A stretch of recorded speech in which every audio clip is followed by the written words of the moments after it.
Nossa viagem começa em Bouillon, na extremidade sudeste da Bélgica. Seguindo pelo Vale de Meuse, através da Floresta das Ardenas, nos deparamos com a cidade medieval de Dinant, berço de uma cerveja famosa feita antigamente pelos monges. O maior elevador de barcos do mundo fica próximo a Charleroi, grande cidade industrial do século XIX. A rede de canais se estende para o norte em direção a um dos campos de batalha mais importantes da história europeia, Waterloo. De lá, é uma curta distância até Bruxelas, capital da Bélgica e sede da União Europeia. A Bélgica é, na verdade, um dos países mais novos da Europa Ocidental. Durante centenas de anos, a Bélgica fez parte de mais de um país, começando com os romanos no século I a.C.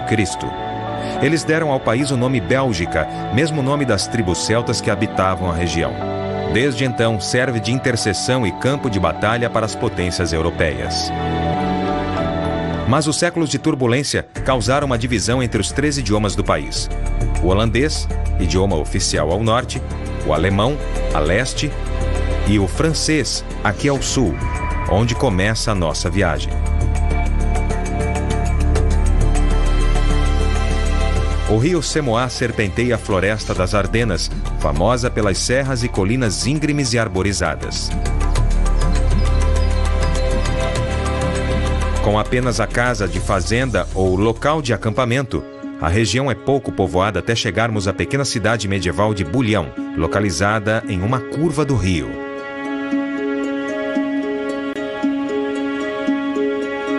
No alto de uma colina escarpada, o exemplar mais antigo e preservado da arquitetura medieval feudal da Bélgica.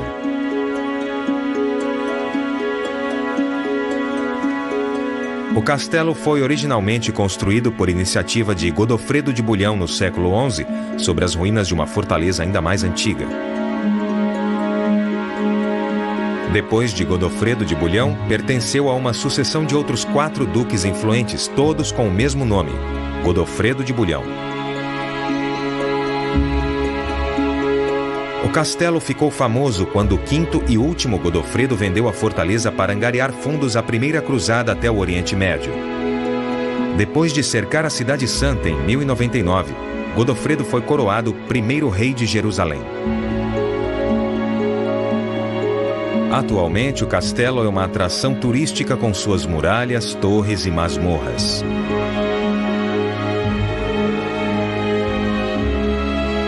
Abaixo, a cidade de Bouillon é uma base conhecida para quem explora a beleza do Vale do Semois. Na verdade, existem mais de 90 caminhos que começam e terminam em Bouillon ou nas proximidades. Seguindo pelo Parque Nacional a oeste, ao longo da fronteira com a França, existe uma zona de exclusão aérea ao redor dessas colunas gigantescas de vapor. Elas são provenientes das torres de resfriamento da mais potente estação de energia nuclear do mundo, a Chousby.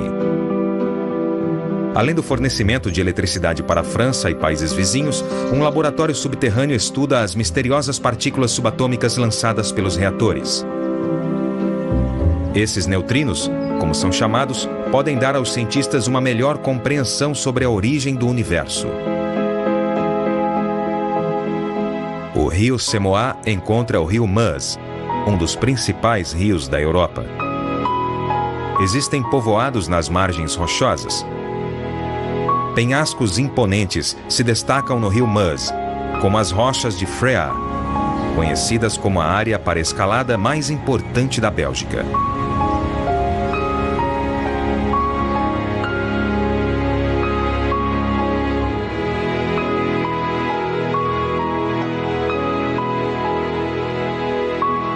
No local, existem 7 penhascos principais e 8 secundários, com mais de 600 caminhos ao todo.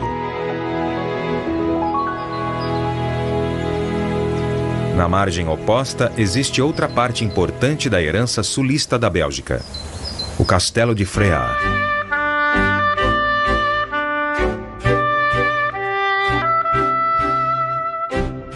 Originalmente havia aqui uma fortaleza medieval que foi destruída e substituída nos anos de 1600 por uma casa de campo em estilo renascentista com jardins simétricos. Nos anos de 1800, tornou-se residência para os duques de Belfort-Spontan. Seus descendentes ainda moram aqui. O castelo com jardins e um laranjal de 350 anos ficam abertos ao público durante o verão.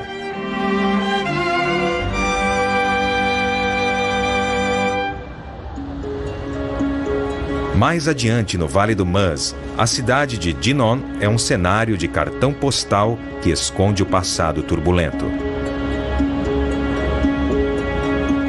A localização estratégica do Vale de Meuse e a situação próspera sempre expuseram a cidade a batalhas e saques, desde a Era Romana até as duas guerras mundiais.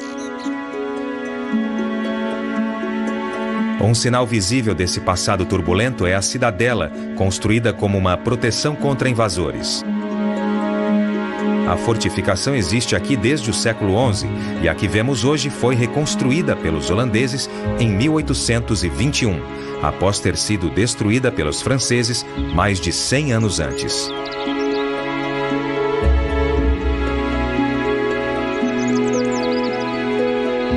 Hoje, a fortificação é a maior atração turística de Dinant. Outro ponto de referência situa-se diretamente abaixo dela, a igreja gótica de Notre-Dame, com uma torre distinta e esférica. Precisou ser reconstruída no século XIII, depois que a igreja original foi destruída por pedras que caíram do penhasco da cidadela.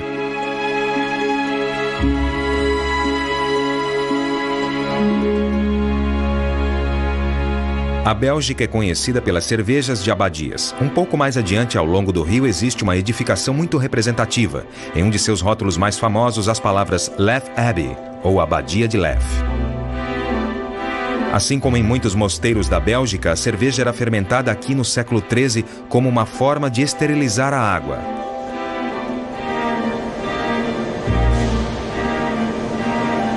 Com ingredientes encontrados na natureza da região, a receita para a cerveja exclusiva foi sendo transmitida durante centenas de anos, até que em 1952, a Abadia de Leth patenteou a cerveja para ser fermentada comercialmente, o que supostamente teria sido a primeira transação do gênero. Hoje, a abadia continua recebendo royalties pelas vendas. Quando as colinas e os penhascos começam a dar lugar às áreas rurais, vemos lembranças constantes da presença do homem através dos tempos. Escavações arqueológicas de cavernas debaixo dessas ruínas medievais do castelo de Monteigol trouxeram indícios de que o homem habitou a área 35 mil anos atrás.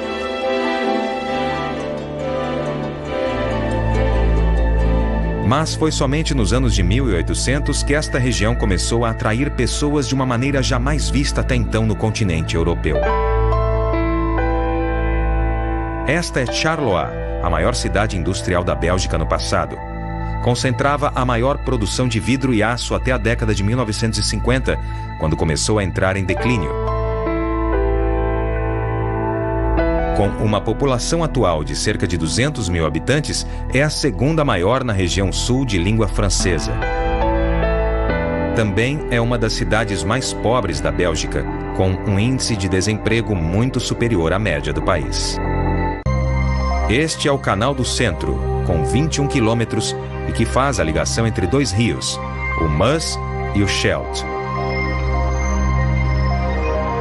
Para compensar o desnível de 100 metros entre os rios, uma série de 4 elevadores hidráulicos foi concluída em 1917 para erguer e baixar as embarcações. Com a renovação dos canais nos anos de 1950 e a necessidade de atender aos padrões europeus para o tráfego fluvial, o parlamento belga aprovou a construção de um elevador de barcos que faria o trabalho de seus 4 predecessores. Inaugurado em 2002, o elevador de Strap-et-Thial é o maior do mundo, com 73 metros de altura.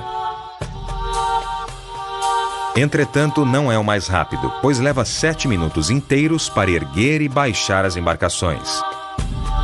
O elevador ativa 2 tanques gigantescos chamados caissons, que ficam equilibrados como uma balança de 2 lados.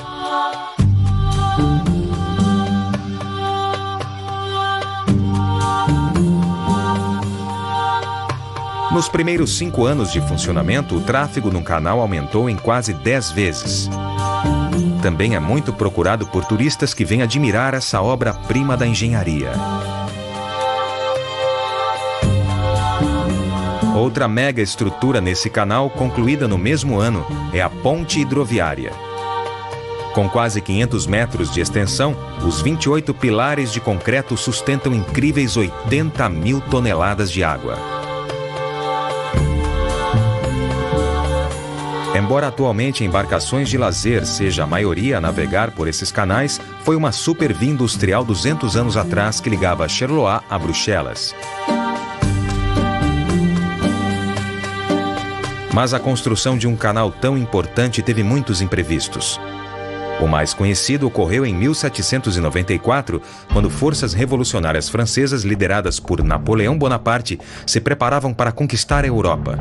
E foi aqui em Waterloo, 13 quilômetros ao sul de Bruxelas, que Napoleão travou sua última batalha, em 18 de junho de 1815. Era o fim de 2 décadas de guerras europeias. A luta começou aqui em Hougamont, uma dentre uma série de casas de fazenda e de campo fortificadas ao sul de Waterloo. O ataque à fazenda foi brutal. 14 mil soldados franceses ao todo contra 12 mil soldados britânicos e aliados que, sob o comando do líder britânico Duque de Wellington, defendiam o posto a todo custo. Após 9 horas de batalha, eles finalmente conseguiram uma retirada francesa. No total, 25 mil soldados foram mortos ou feridos somente nesse dia. 9 mil soldados franceses foram capturados. Em Waterloo, o Império de Napoleão finalmente desmoronou. 2 anos depois da vitória sobre os franceses, esse grandioso monumento foi erguido em homenagem aos mortos e ao fim de uma guerra que durou 23 anos. Entretanto, o Duque de Wellington supostamente teria dito: "Eles arruinaram meu campo de batalha." 390 mil metros cúbicos de terra foram escavados no campo de batalha para criar esse monte. No alto, um leão de bronze de 28 toneladas, simbolizando a coragem dos que lutaram. Diz a lenda que o leão foi feito com o canhão de bronze abandonado pelos franceses durante a retirada final. É uma história improvável, já que o leão foi, na verdade, feito de ferro.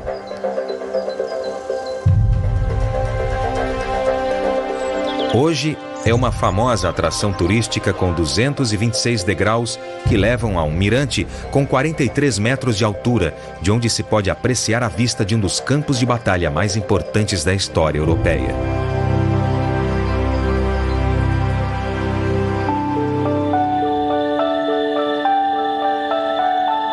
Durante os 200 anos seguintes, o monumento viu Waterloo crescer. De um pequeno vilarejo de interseção, na rota principal entre Bruxelas e a França, passou a ser uma cidade com quase 30 mil habitantes. Quase 1/5 da população não é belga, fazendo de Waterloo uma mescla de línguas e culturas, pois além de franceses, há também alemães e holandeses.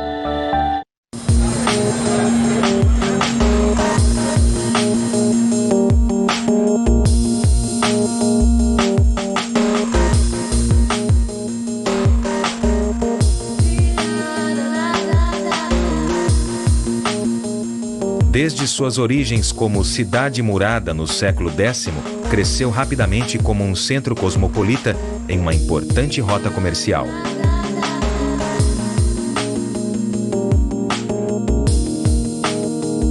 Hoje, Bruxelas tornou-se uma das maiores cidades multiculturais do mundo. A OTAN, uma aliança militar, se estabeleceu aqui após a Segunda Guerra Mundial. Mas Bruxelas é mais conhecida hoje como a sede da União Europeia, onde ficam o Conselho Europeu e a Comissão Europeia.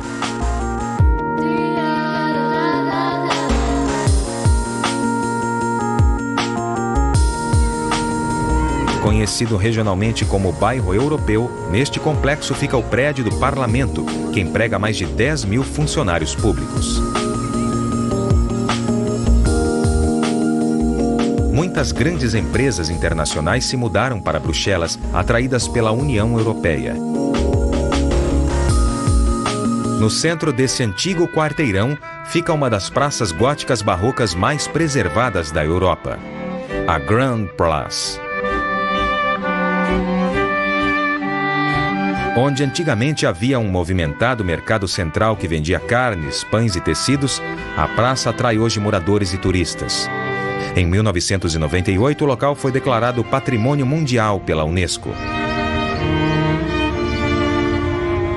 A cada 2 anos, em agosto, um imenso tapete de flores enfeita a praça durante alguns dias. 1 milhão de begônias são dispostas, formando desenhos variados por toda a praça.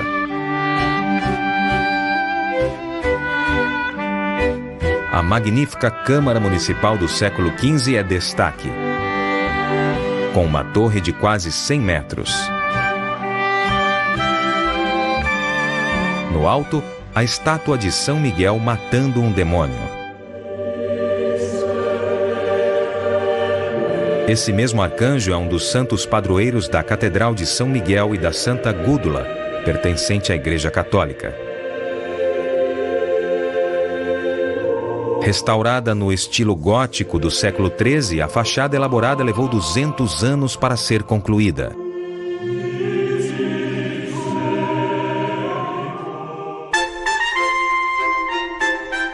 Este é o Parque Cinquentenário, inaugurado em 1880 como peça central de uma exposição mundial em comemoração ao 50º aniversário da independência da Bélgica.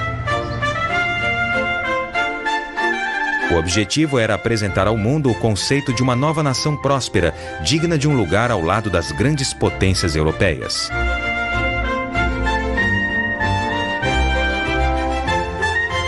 O Arco do Triunfo também foi projetado para simbolizar o glorioso passado da Bélgica. Mas esse monumento imponente só foi finalizado por ocasião de seu aniversário de 75 anos. Como parte da mesma comemoração, a primeira pedra foi assentada para uma das maiores igrejas católicas do mundo, a Basílica do Sagrado Coração. Feita de tijolos e concreto reforçado, a estrutura sólida possui uma cúpula de 90 metros de altura que se destaca na linha do horizonte a noroeste de Bruxelas.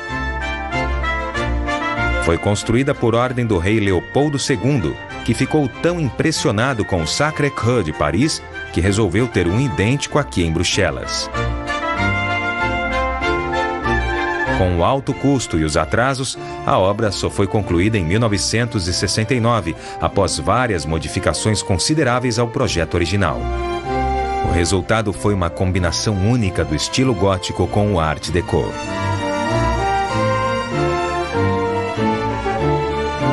Devido ao tamanho, não são apenas missas que são realizadas aqui. Também existem um restaurante, uma estação de rádio católica, um teatro e 2 museus. Da cúpula, com uma área para visitação, pode-se apreciar a bela vista panorâmica de Bruxelas como ponto de referência mais famoso.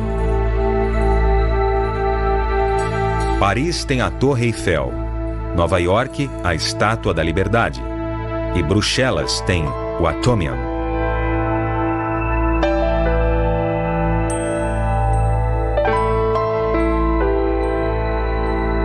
Originalmente criado para a Exposição Mundial de 1958, este monumento com 102 metros de altura possui 9 esferas de aço interligadas, completando o formato de um cristal de ferro, ampliado 165 bilhões de vezes.